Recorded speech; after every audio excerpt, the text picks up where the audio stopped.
Hi everyone, welcome back to Statistics and Data Analysis. Today we will give you an introduction to statistical estimations.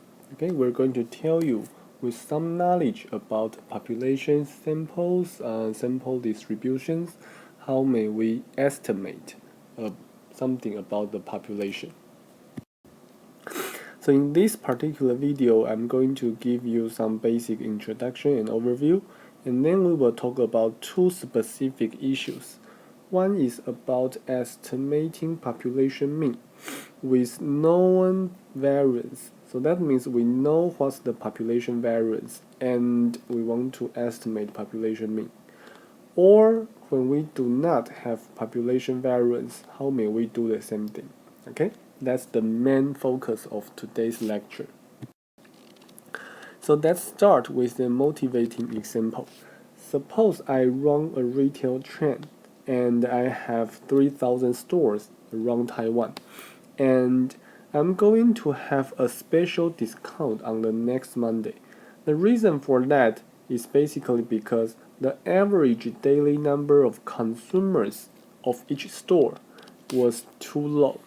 That was just 700, for example.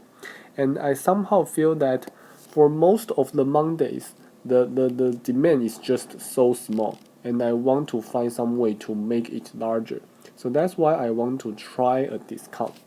The marketing manager tries to promote his idea and promised that the average number of customers getting into a store would be above 850 with that particular discount.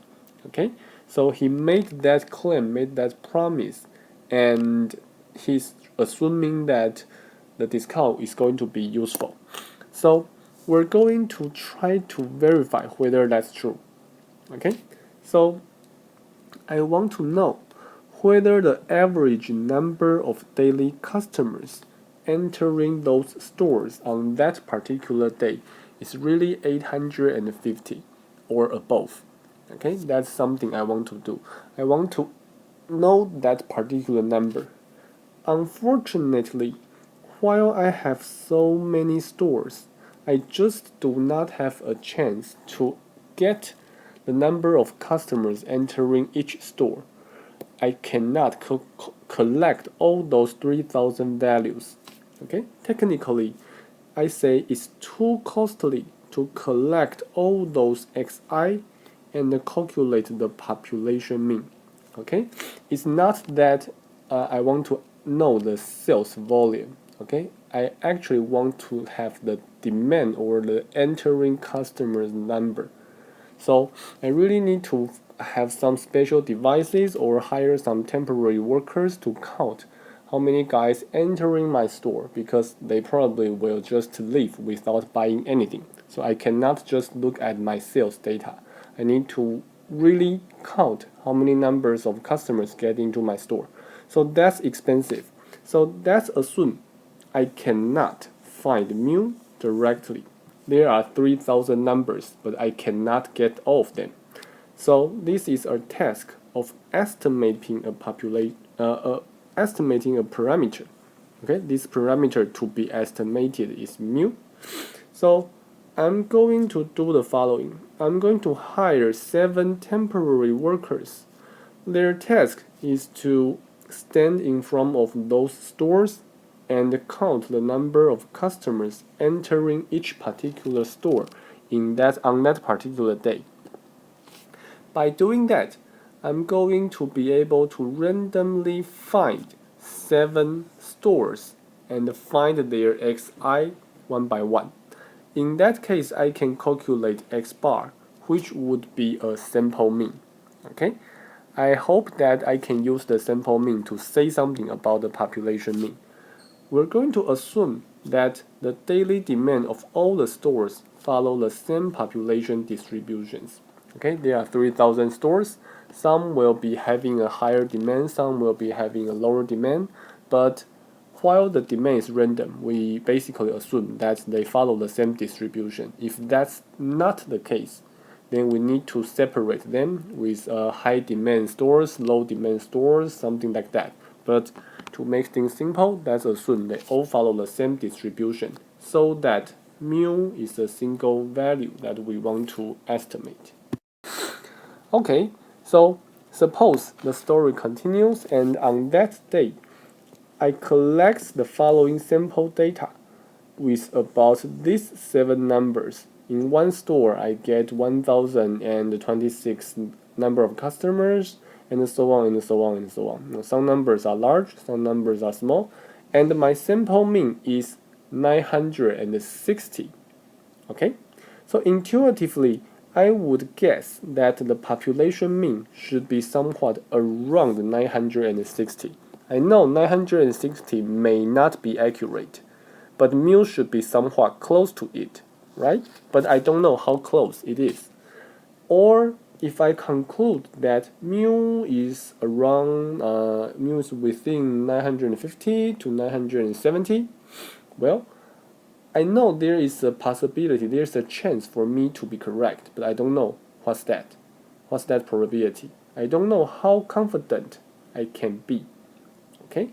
Or in general, given any possible number to be my sample mean, is it okay to conclude that the population mean is within 10 from my sample mean?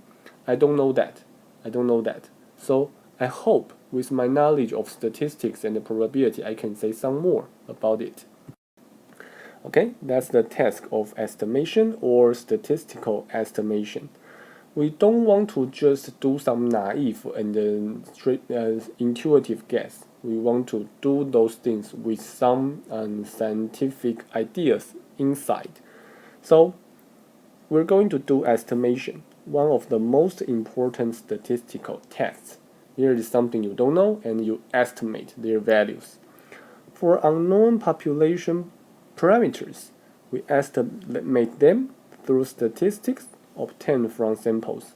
So when you collect some numbers, like those 7 numbers I got in that story, I can calculate their sample mean, calculate their sample variance, whatever, and those statistics can be used to estimate parameters. Then we want to go beyond intuition and conjectures. One tool, one weapon we have is actually that we know what's the sampling distribution of our X bar, right? We know what's the distribution of our sample mean. Given a normal population with mean mu and the standard deviation sigma, if we also know the sample size as n, then we can conclude that in any case, X bar, this random sample mean would be normal with mean mu and the standard deviation sigma over square root of n. That's something we learned in previous lectures. So we're going to utilize this particular fact to do a confidence interval to estimate our parameters. We're going to suggest an interval, okay? Something, for example, some interval between 950 to 970. And the important thing is that we want to calculate what's the probability for my suggestion to be correct. Okay? So we're introduced only about how to estimate a population mean. So that's narrow, of course. But if you want to estimate other parameters, basically you would follow the same logic that we're going to introduce. So if you can really understand how to estimate the population mean, then you can understand the concept of estimating anything. And eventually you will know.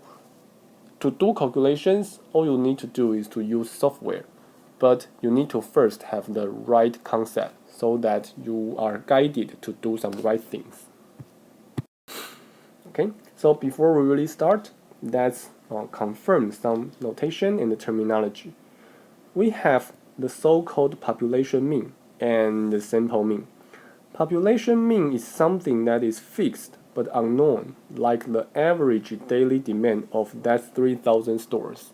Even after the end of that day, even after all those 3,000 values have been realized, you don't know all the numbers, okay? Because you didn't count that for all the stores. So the average daily demand is there, but you don't know it. So that's one possibility. Or when you are talking about something to be happen in the future, you also don't know it. Okay, so there is something to estimate. You also have your sample mean. Before that day happens, suppose you have confirmed that you're going to count the numbers for 7 particular stores. Before that Monday, before we get to that Monday, the sample mean is random because you don't know what numbers will you get. Okay? Or let's think it in another way. You have 3,000 values in your population. When you randomly draw 7, you are going to calculate a sample mean. And the sample mean you draw today probably would be different from the sample mean you draw for tomorrow, because this sample and that sample may contain different values. Okay? So you know there is some randomness about your sample mean, or in general, your sample mean is a random variable. Okay? That's why it has a distribution. Population mean, as always, is denoted by mu. And the sample mean here, we want to use two different but related notations, either capital X bar or small x bar.